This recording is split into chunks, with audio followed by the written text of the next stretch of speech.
તલવાર અને છરી સાથે ઉભેલા ફઝલ અને તેના સાગરીતોએ પોલીસને ધમકી આપી. અફસોસજનક વાત તો એ પણ છે કે પોલીસ પણ એની ધમકીથી ડરી ગઈ અને ઉંદરડાની જેમ પીસીઆર વાનમાં બેસી ગઈ. વાઘ જેવા રોફ જમાવતી ફઝલ જેવી બિલાડીઓ સામે પોલીસ જ આ રીતે ઉંદરડી જેમ ઊભી પૂંછડીએ ભાગી નીકળે તો ગુજરાતીઓની સુરક્ષા કોણ કરશે? અમદાવાદમાં આ રીતે ખુલ્લેઆમ પોલીસનું જાણે કે નાક કપાઈ ગયું. ગટરના કીડાએ પોલીસની આબરૂના લીરે લીરા કરી નાખ્યા. એ વાતમાં કોઈ શંકા નથી કે પોલીસે આરોપીઓને બરાબરની ટ્રીટમેન્ટ આપી છે.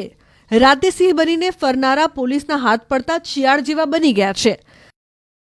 રખિયાલ અને બાપુનગરમાં તલવારો અને છરી લઈને 6 ગુંડાઓએ ગુંડાગીરી અને લુખ્ખાગીરીની હદ વટાવી બંને વિસ્તારને બાનમાં લીધો. રખિયાલ નૂર હોટલથી શરૂ કરીને